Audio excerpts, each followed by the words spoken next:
I would like to thank you all for being here today to support her family, Rosemary Hernandez, Ricky, Eddie, Bobby, and Blanca.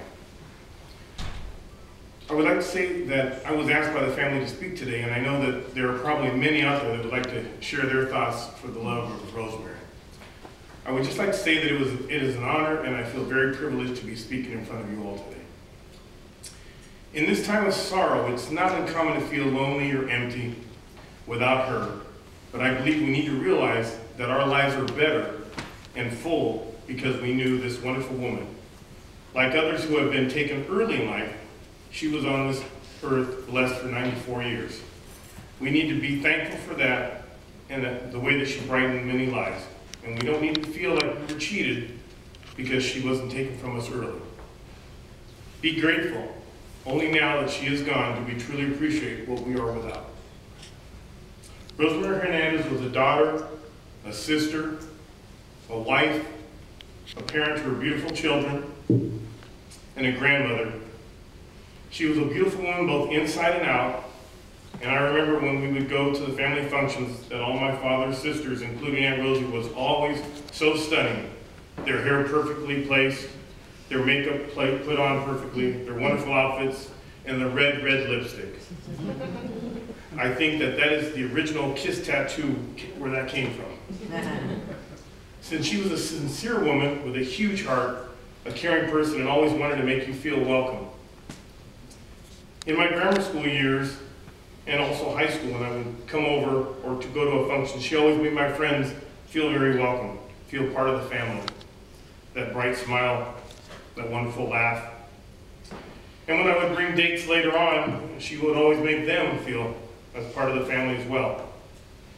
And she would always give me an acknowledgement of approval in her own way. She spoke very well with her eyes. She always asked about my mother at every party that my mother did not attend. And she wasn't being metiche, but there was a real concern about,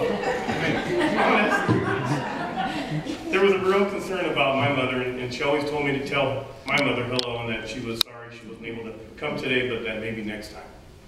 She was always very positive. Well, I'd like to paint a picture for you, for Aunt Rosie, but even Picasso wouldn't do her justice, so I'm not even going to try.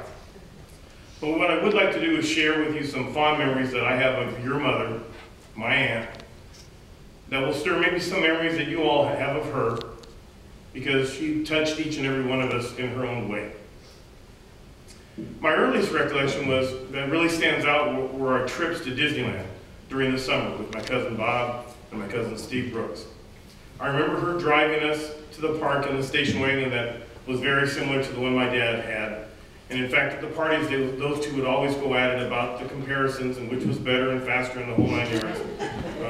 Always. And sometimes as a young kid, I couldn't tell which one was the difference. My dad did, and so did Aunt Rosie. But in any event, can you imagine having to take us, Bobby, Steve, and myself, and take care of us in Disneyland?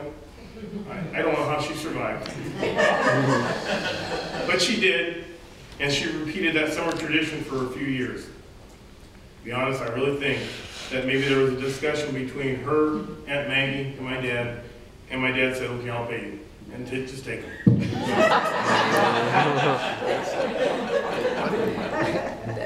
The next major episode in my life that comes to mind, again, involved my two cousins. Do you see a pattern developing here? Both myself, Bob, and Steve, we were all playing Queen Anne Park in Little League Baseball there. And, you know, on Dalton Street, you could, put a USC football team there, and there was enough room to play, but on Westchester Place, there was no room to play. So my dad would come home, and we'd be out there playing, and he would tell us, don't play baseball out here, because you're going to break something. And we didn't listen, and we kept playing, and he'd come home again and tell us, don't play baseball, because you're going to break something. Well, I don't remember what happened, but one summer evening, or afternoon, I should say, we were all out there, and I don't remember who hit the ball, I don't remember who was playing outfield, and I don't remember who relayed the ball to me, but I was the catcher, and I leaned over my sister's Ford Falcon, and the windshield caught the ball. And all three of us just froze because we knew that Uncle Hank was going to come home, and we were in trouble. So we all sat on the red porch there, quiet for probably an hour and a half. Can you imagine 3 young men in the middle of summer burning up, waiting for Uncle Hank to come home? And he came in and pulled up and said, "What's going on, guys?" And, "Oh, nothing. But, we want to tell you something. We didn't listen to you. We broke something." And he looked at us and what did you break? Because we broke the car windshield. Of course, it was August, but 4th of July happened all over again. And he grabbed all of us. We all went into the house, and I remember him turning to my cousins and said, "You're going to call your mothers right now, and you're not leaving my house until they pay for that windshield." I don't know what happened with Aunt Rosie and Aunt Maggie, but I'm sure that, you know, it was the same thing that I got. Moving along my formative years, I didn't have a girlfriend yet, but I loved to dance, and so at all the functions, Aunt Rosie was my partner. She taught me how to dance many things, and she also showed me some steps, but also showed me how to hold a woman properly. And she knew I was coming of age, and that information would be priceless.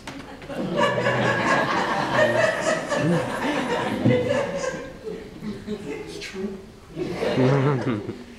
Then during college and my dental school years, Bobby and I would hit the discos along with his brother Rick, and we'd have some great times. I'd pull up to the house, walk down the long driveway, and Rosie would be right there in the kitchen, and I'd wave at her and talk to her. And actually, I'd go in and talk to her because Bobby was never ready. He was never ready.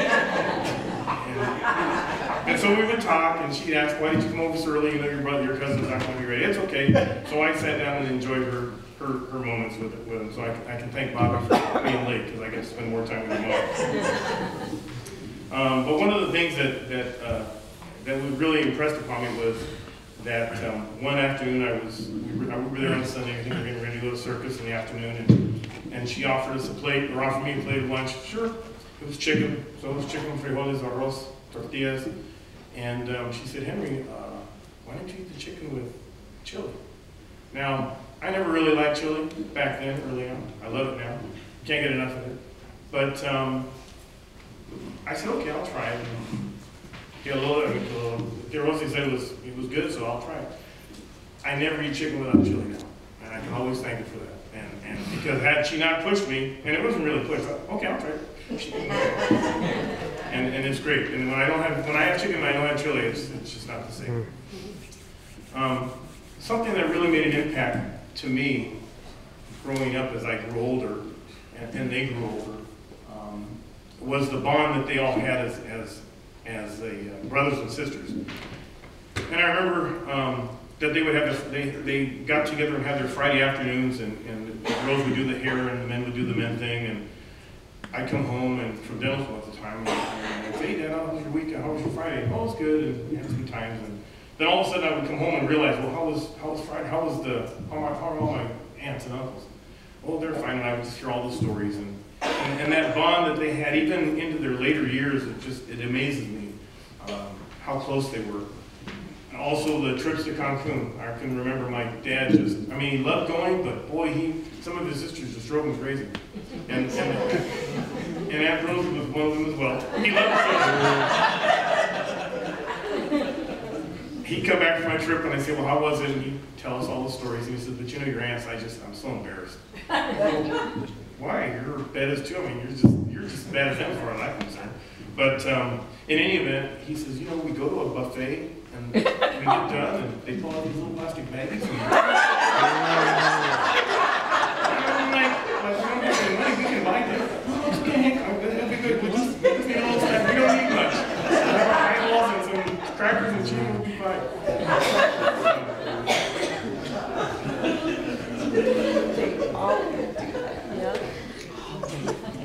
I haven't started doing that yet, but I think I might start. And of course, who can forget her penmanship?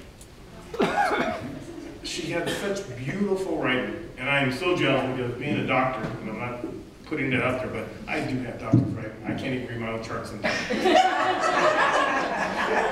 And I'm glad I went paperless because now when you type it on a computer, I can read what I wrote. Her words when she wrote were always so eloquent and well chosen. And when both my mother and father passed away, she wrote me 2 beautiful letters that I still have. And of course, in a time of need, there was a gift, and she was always there. And during those times of need, whether it be a death or struggling family member. She was always there having a mass said for us at the Vatican. And well, I just want to inform all of you that, we won't be getting those letters in the mail, unfortunately. But you can bet that she's going to be sitting at the right hand of the Lord when things happen in our family, that she's going to say, you know what, you need to get a prayer said for us at the Vatican, and I want it ASAP. So we won't have to, it'll be instantaneous. We won't have to wait for mail. A few more things, then I'll be off the stage here. I have many friends who knew your mom. My good friend Keith Darwin, who a lot of you know from high school. He was Peruvian, he was white as could be, but spoke Spanish better than me. Loved hot pepper and chili sauce, and your mom got along with him really well because of all those things. He was also good looking too, so I'm sure that was pretty good. My sister Valerie, who couldn't be here tonight, also conveyed her condolences to the family as well. And while preparing everything, I know Blanca, you won't mind me sharing this, but her and Valerie were talking, and Aunt Rosie still lives. She lives through all of us, and especially Blanca. She was sitting there and talking about having to scan pictures and all that, and what it takes to get them ready. And Valerie says, yeah, Dad's been gone now for almost 19 years, and we've been trying to do that too, but now that we're doing this for Aunt Rosie, Uncle Hank's right there, so we're just scanning. So Blanca, you're going to appreciate this. It's so Aunt Rosie. Blanca goes, well, now that you're on a roll, pass the butter.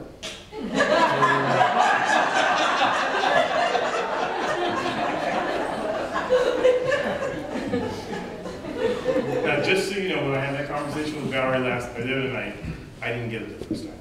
I mean, boom, I was Henry, and I'm like, oh, okay, I got it right. It was late, though. It was about 11 o'clock at night. So, all right. I'm going to be closing here in a second, but I want to go and change the tone and become a little more serious if that's possible. I'd like each of us to sit here, and as we sit here, I should say, we're contemplating one's existence. So I want to ask you if you could maybe take a moment and imagine yourself at your own funeral.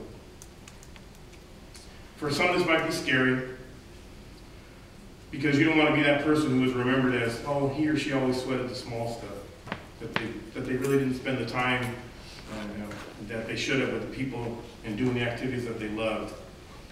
This little exercise may be a wake-up call for some of us, but if you're a Perez, most of it, we're already enjoying life to the fullest. But you need to know that in life, the only person that stops you is yourself. So if you're going to make something happen, you have to make it happen. Fortunately, we know for Aunt Rosie that wasn't the case. She lived life to the fullest. It's a Perez gene. She lived life to the fullest. Honor your ancestors is the second thing. It says in Exodus, honor your father and your mother so that you may live long in hand. That's Exodus 20:12. You can decide to look it up. The fifth commandment says, honor your father and your mother that you may live long in hand. And do you know, I didn't know this, but this is the only commandment with a guaranteed blessing attached to it.